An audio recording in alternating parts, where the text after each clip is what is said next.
This hearing will come to order. I'd like to first thank our witness, Dr. John Kozlowski, for testifying. He is our newly appointed director of the All-Domain Anomaly Resolution Office, or ARROW, an office Congress established in the fiscal year 2022 NDAA to investigate this very serious problem of unidentified anomalous phenomenon, or UAP. Dr. Kozlowski comes to ARROW from the Research Directorate of the National Security Agency, where he worked in areas of optics research and crypto mathematics. He previously served at the DoD Special Communications Enterprise Office. We look forward to regular engagements between you and the committee. When unidentified anomalous phenomenon enter our airspace, we need to know about it. We need to identify it, but in order to do that, we need to reduce the stigma and credibility challenges associated with these events. Our service members, scientists, foreign partners, and the general public need to know that their reporting, research, and analysis will be taken seriously and acted on in good faith. In the spirit of transparency, ARROW recently released a consolidated annual report just a few months after releasing the first volume of the Historical Record Report in March of this year. These public documents help highlight the challenges still facing this office, including the lack of timely and actionable sensor data, the need to revisit cases placed in the active archive, and the importance of improving reporting sources, both in the interagency and internationally. In this hearing, I want to probe a series of specific issues. First, as incidents at Langley and elsewhere have demonstrated, unmanned aerial systems, or UAS, continue to pose significant threats to our national security. In addition to safety of flight issues these UAS create for our own pilots and aircrew, the UAS present clear and undeniable counterintelligence concerns around some of the most sensitive airspace. While standard UAS are not part of ARROW's mission, your work on sensors at military installations across the country will be critical to making sure that we have the domain awareness necessary to accurately identify and track these objects. I expect your office to also pay close attention to any anomalous characteristics that these systems could present in the future. Second, I look forward to your presentation of 3 case studies demonstrating cases that ARROW has resolved, including the Go Fast, which is one of the most prominent UAP cases. However, I believe it is important to acknowledge ongoing public interest in the Nimitz incident, the gimbal video, and other prominent UAP cases, and for ARROW to share what it can about those cases as well. It's also important that ARROW speak to unresolved cases and what types of anomalous activity have merited further analysis. And while I know ARROW has gone through a period of transition over the past year, it is important to share these disclosures, both resolved and unresolved cases, with the public, even when a Senate hearing is not scheduled. Lastly, while some have been hesitant to come forward to ARROW in the past, I hope that potential individuals with firsthand knowledge of unreported programs view your arrival in this position as an opportunity for a new start. ARROW was created by Congress to do this work. Congress waived non-disclosure agreements for those who disclose information to ARROW and gave ARROW the authority to go and turn over every rock. I hope those with information to share use this opportunity so that we, as your senators who represent you, can do our jobs. I look forward to hearing more on these issues from Dr. Kozlowski and for members to start a dialogue on this important topic. With that, I would like to turn to Senator Ernst for her opening statement. Thank you, Madam Chair, and thank you, Dr. Kozlowski. Our hearing today is about identifying UAPs and understanding their potential implications, which could range from technological advancements to potential threats to our national security. Are these phenomena tied to foreign adversaries such as China or Russia, leveraging advanced technologies beyond our current capabilities? Or do they represent unknown scientific phenomena that challenge our current understanding? We must answer these critical questions to ensure that our national security is not compromised. It is vital that all agencies work in tandem to aggregate data, identify patterns, and develop robust analytical frameworks. Our ability to detect, track, and respond to UAPs requires the latest technology and full cooperation from all government branches. Thanks very much, Dr. Kozlowski, for your attention to this matter, and I look forward to the valuable insights that you and Arrow can provide to our committee, and I yield back. Thank you. Dr. Kozlowski, please make your opening statement. Thank you, Chairwoman Gillibrand, Ranking Member Ernst, and distinguished members of the subcommittee. It is a pleasure to be here on behalf of the Department of Defense as the new director of the All-Domain Anomaly Resolution Office. I appreciate the opportunity to provide a status update on Arrow's work and respond to your questions about unidentified anomalous phenomenon, or UAP. On behalf of the department and the entire Arrow team, I want to say how grateful we are to Congress for its continued support. Unidentified objects in any domain pose potential threats to U.S. safety and security. Reports of UAP activity, particularly near national security sites, must be treated seriously and investigated with scientific rigor by the U.S. government. By way of introduction, I'm John Kozlowski. I'm a researcher at my core with an academic background in mathematics, physics, and engineering. I've spent most of my career at the National Security Agency, leading advanced research in the areas of optics, computing, and cryptomathematics. By nature, I am drawn to tough scientific problems, which is what brought me to Arrow and the UAP mission. Since I arrived at Arrow in August, I've been impressed by the breadth and depth of my team's experience and the framework they've established to rigorously analyze UAP reports. Arrow has taken meaningful steps to improve data collection and retention, bolster sensor development, effectively triage UAP reports, and reduce the stigma of reporting UAP events. Last year, Arrow worked with the DoD's Joint Staff to issue guidance to defense personnel worldwide on how to report UAP observations and is working with the military services regarding implementation. Arrow has also launched a public website that features UAP imagery, case resolutions, material analysis, archival records, and more. These are only a few examples of Arrow's recent progress, and we're just getting started. To date, Arrow has over 1,600 UAP reports in its holdings from across the U.S. government. I'll share a slide in just a few minutes with updated UAP analytic trends. You'll see that many reports resolve the commonplace objects like birds, balloons, and unmanned systems, while others lack sufficient data for comprehensive analysis. Although only a small percentage of reports received by Arrow are potentially anomalous, these are the cases that require significant time, resources, and a focused scientific inquiry by Arrow and its network of partners. It is important to underscore that, to date, Arrow has not discovered any verifiable evidence of extraterrestrial beings, activity, or technology. To accomplish Arrow's national security mission, I have set 3 priorities for the office: building strong partnerships, promoting transparency, and scaling up the work of the office. Arrow cannot do its work alone. Building partnerships across government, academia, industry, and with the public is essential to the success of the office. Strong cooperation with the military services is particularly important.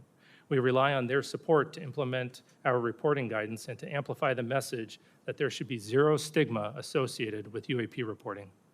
We also rely on partnerships with the national labs, the Office of the Director of National Intelligence, FBI, Department of Homeland Security, NASA, all of which play a role in the whole of government effort to address UAP. Recognizing the talent and expertise that reside outside of the government, Arrow will continue to explore new ways to partner with the academic and scientific communities to investigate its most complex UAP cases. A related priority for Arrow is transparency. Our ability to collaborate with key partners, including the scientific community and the public, relies on information sharing, to include downgrading and declassifying UAP-related information. In some cases, it may be unclear to the public why the DoD classified a piece of information in the first place. Why are photos of seemingly benign objects such as balloons classified? It's often the case that an object or phenomenon isn't itself a security concern, but the location, source, or method used to capture it is still sensitive. Many cases are difficult to quickly release to the public, but are reported to the appropriate committees in Congress that are authorized by law or House and Senate leadership to receive the information. It is important to note that Arrow does not unilaterally declassify information. Instead, we work with the originator of a classified record to ensure that declassifying that record does not inadvertently harm national security. This can take time. Nonetheless, the department is committed to declassifying and publicly sharing more information on UAP while protecting sensitive sources and methods. I'll be sharing some newly declassified imagery in just a few minutes.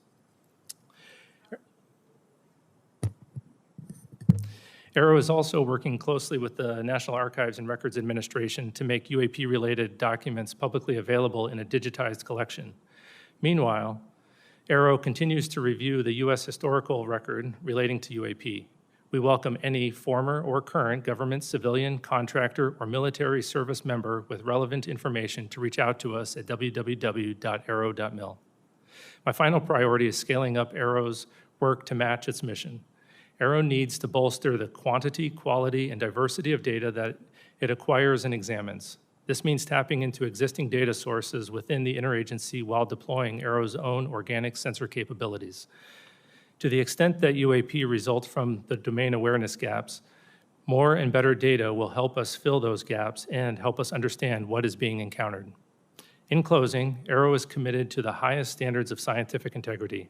We will not foreclose on any explanation for UAP prematurely. We will continue to follow the science and data wherever they lead. We will continue to have an open and frank dialogue with Congress in settings like these and in classified briefings. We will continue to keep you fully and currently informed of all UAP information, active or historical. And finally, we will share as much information as possible at the unclassified level to inform the public of Arrow's activities and its findings. For now, I'd like to turn to a brief presentation of UAP trends and cases, and then I'd be happy to take questions.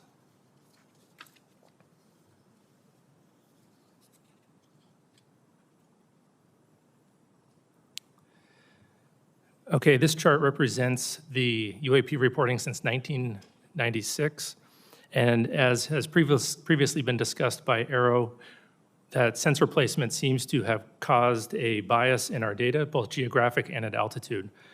And we're working to resolve that bias in 2025 or reduce that bias through broader engagements with the DoD as well as the IC and the rest of the government, also by incorporating broader sensors into our data and through a public reporting mechanism that we hope to have live in mid-2025. On the left side, it shows the altitudes, and we'll see it's a bit cut off. We'll see that most of the reporting occurs between 15,000 and 25,000 feet. That happens to be where most of our sensors are. And the reporting above and below that is also often coming from those same platforms. In the center, we'll see that the resolved cases have the vast majority being balloons and UAS. We're seeing a great increase in satellites recently, particularly with the launch of mega satellite constellations such as Starlink, where the satellites are catching what is called satellite flares or glint off the sun just after sunset or just before sunrise. And on the rightmost, we'll see the morphology or the shapes that have been reported. The majority have been lights or orbs. We think that there's going to be an increase in the lights with the mega constellations, but our most interesting cases, some of which I'll discuss later, are actually the shapes such as the triangles or the cylinders. And at the bottom, we'll see the geographic bias that I mentioned before, where most of the reports historically had been near the government sites. This bias has been reduced recently by reporting from the FAA. We now get weekly reports from them. And great thank you to our aviators for making those reports. It helps our analysis quite a bit. Okay, a case that we thought would be a transmedium case as it was reported is well known on the outside, known as the Puerto Rico case.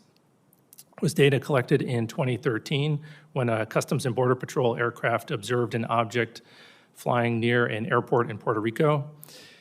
The green line in this diagram is the track that the airplane was taking, and those many crossed lines are the directions that the camera was facing at the time that the airplane was flying around the airport, and we'll watch the video in just a moment.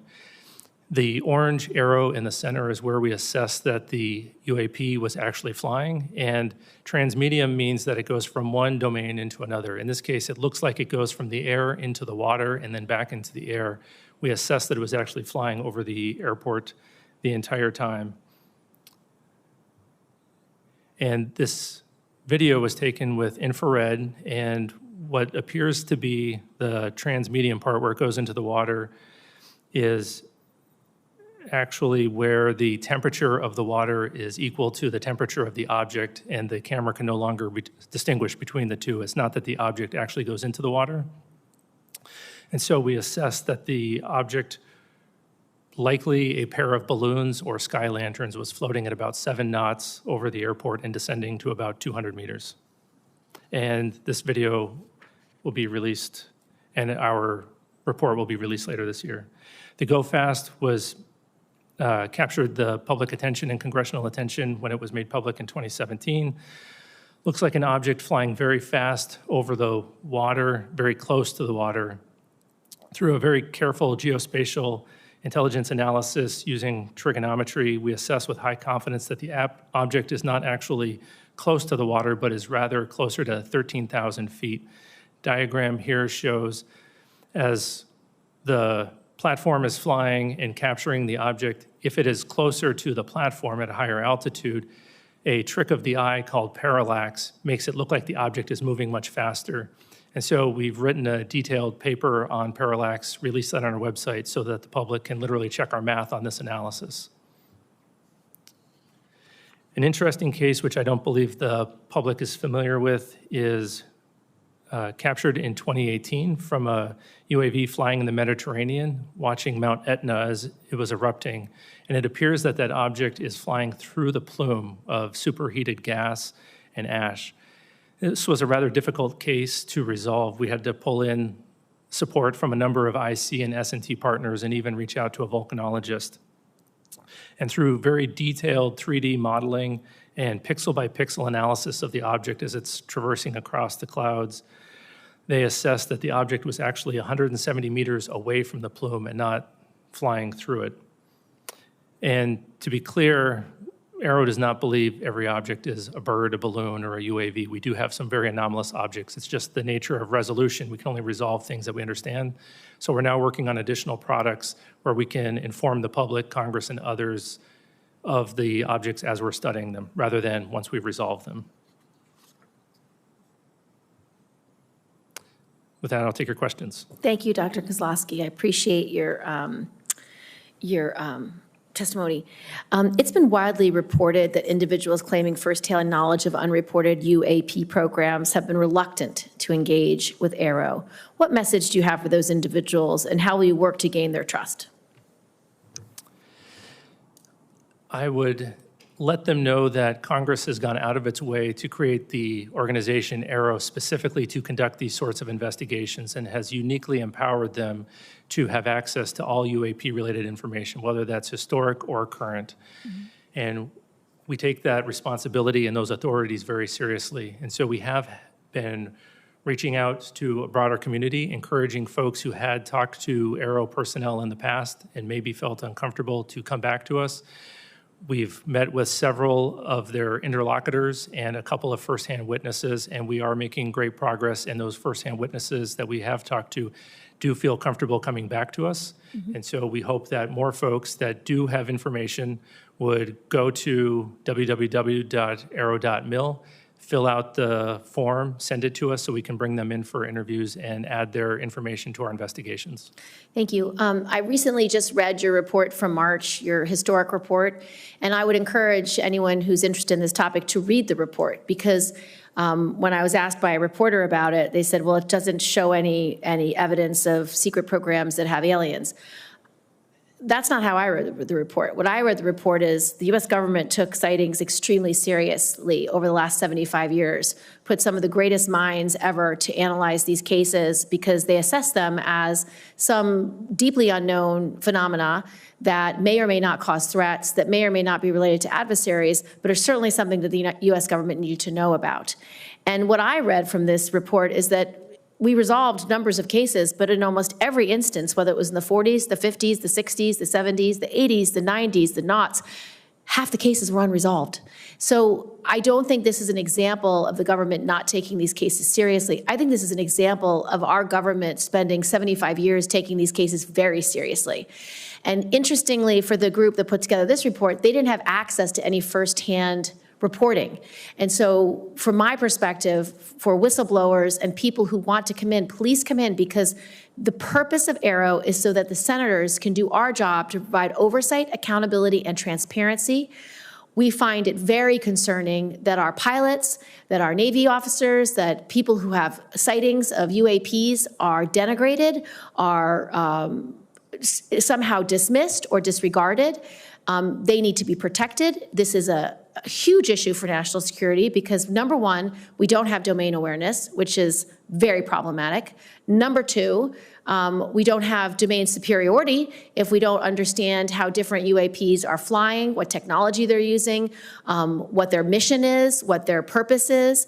And at the base level, we have so many UAPs around our bases, around our military sites, around our nuclear sites, that it's deeply disturbing that adversaries at a minimum could be using these opportunities to spy, to glean intelligence that will harm our long-term national security. So I'm grateful that you're taking the whistleblowers very seriously. I'm grateful that Aero is trying its best to integrate the private sector, the public, into their work. Interestingly, in this hearing, we heard that the FAA is now working hand in glove, which is very helpful. We want this public-facing accessibility to be put in place by 2025 so that people can upload their videos, their data, their reports. I've met with people who have followed this issue for decades, and they have thousands of examples, thousands of pieces of data that ultimately I want uploaded into Aero so you can cross-reference historic information with current information, because this group at Aero are the best scientists that we can find anywhere, and they will do the work that's needed to be done. So I just want to thank you for that. And then with my last 42 seconds, can you tell us about any of the cases that merit further analysis by your IC and science and technology partners? What is it that makes these cases anomalous? And a large number of reports are placed in the active archive because Aero does not have enough information. What might prompt you to reopen a case like that, and do you have any examples? Sure. I'll start with the active archive case. So that is just the place where we put cases where we don't have enough scientific information to resolve them at that time, but we're always looking for opportunities to correlate them to new cases that come in, as the new cases come in, as well as enrich those cases with additional data.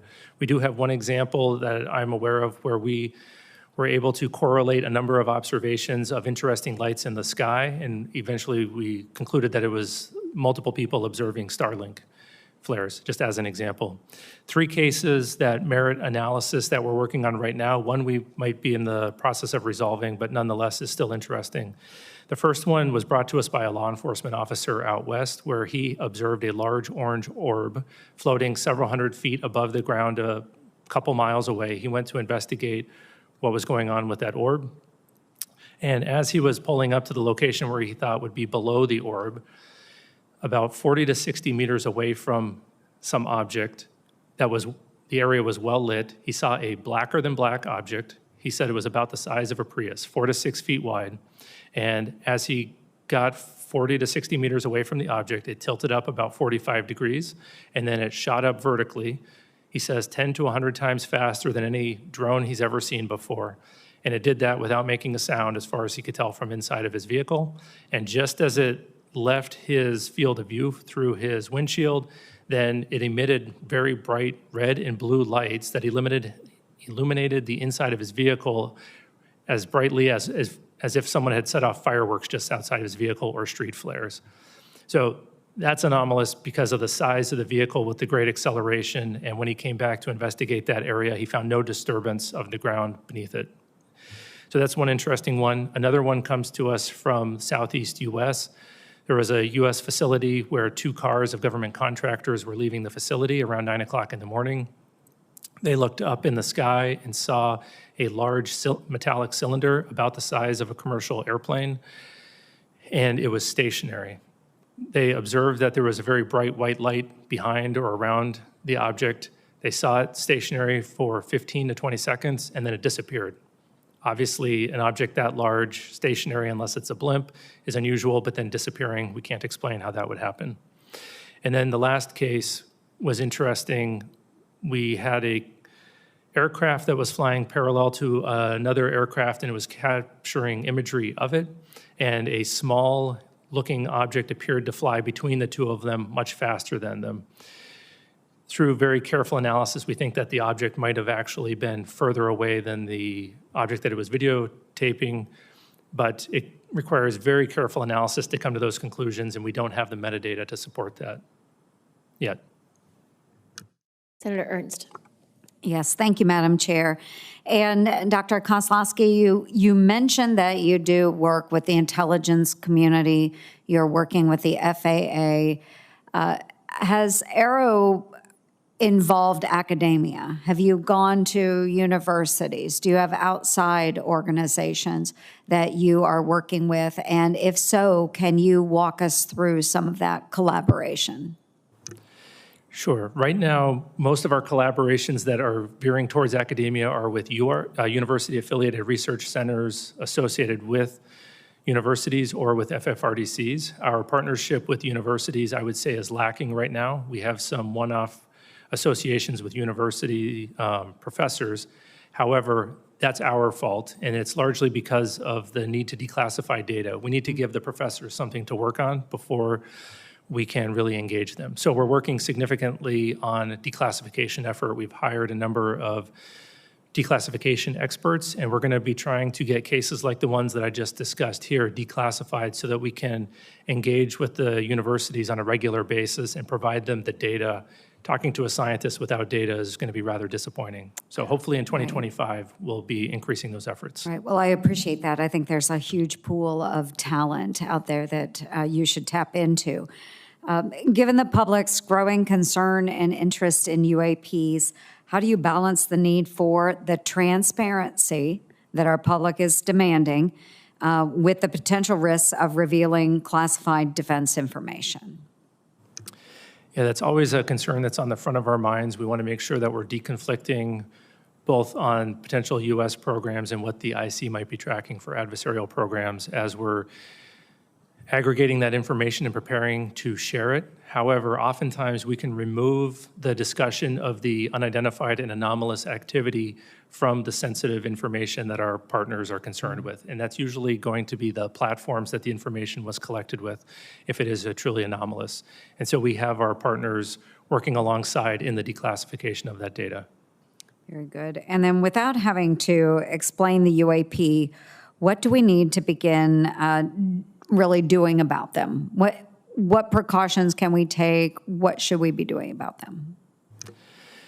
I think that removing the stigma, reducing the stigma is the first step. We need to make sure that we're having honest and transparent conversations about them, because if we're hesitant to discuss them, then it opens the opportunity for an adversary, as you had mentioned earlier, Senator Gillibrand, to come in and conduct some activity. So we need to do that, and we need to have more persistent monitoring and understand that whether it is a UAP or a counter-UAS issue, that we need to have that complete domain awareness around our national security facilities. Wonderful. Thank you. Thank you, Madam Chair. Just a couple of follow-up questions. We didn't discuss in this setting the most recent UAP or UAS encounter with bases like Langley. I know that the incursion by UASs that were publicly made available through the press that took over 2 weeks was fairly alarming to senators because there was a question about what technology they were using. There was a question about why it was so hard to detect. Can you speak to how Aero will be integrated into the review of these kinds of cases and how you can be helpful to both the intelligence community and the Department of Defense in analyzing or being able to more quickly analyze what's knowable and what's not knowable so that, because once you do identify it as a drone, for example, it then goes to the right department at DOD or the intelligence community to assess, deal with, or take down as the incident might be. But to talk to us a little bit about what role you can play for both the DOD and the IC community in these kinds of incursions that are happening when we don't know what tech is being used and we don't understand a flight pattern or we don't understand how they arrive and depart in the way they do. Yeah, we are generally going to be supporting them through an advisory capacity as an organization that naturally needs to conduct baseline experiments of the environment to see what normal looks like, whether it's balloons, birds, anomalous activity, or drones flying through an environment. We're going to gather a lot of data that will allow us to characterize an environment very well and then detect and follow those tracks, hopefully rather efficiently. There's also a lot of overlap in the type of sensors that are going to be used for the counter-UAS mission and the UAP mission, whether that's active detection like radars or passive like cameras. And so as Aero is trying to push the bounds on detectability for UAP, we're hopefully going to have best practices that we can also provide to the counter-UAS, and potentially we might have additional technologies that we can offer them to support. I'd like to just address a little bit of reporting and feedback. As you know, Aero is required to develop a mechanism for the public to report UAP information. Now that that mechanism for current and former military, civilian, and contractor personnel has been established, can you speak to Aero's plans for a public reporting mechanism, and how did Aero arrive at this approach, and were other options considered? And second, for pilots and operators who have reported a UAP, what feedback, if any, has Aero provided to these individuals related to what Aero is doing with their report and how the report has been resolved? How does such feedback or lack thereof impact the frequency of UAP reporting? Yeah, the public reporting mechanism that we've decided to go with is going to look similar to the reporting mechanism that we currently have for historical events, where we're going to ask folks to go to our website, download a PDF form, put in the narrative for their account, and then email that to us with accompanying media. Usually it'll probably be imagery. We went with that option because we thought, one, we could do it rather quickly, we could do it efficiently, make it very cost-effective for the taxpayer, but also we think we can gather all the data that we're going to need to conduct our analysis, and then we're going to have that feed into an automated processing system that will cross-correlate that against all the other public reported cases as well as the U.S. government cases.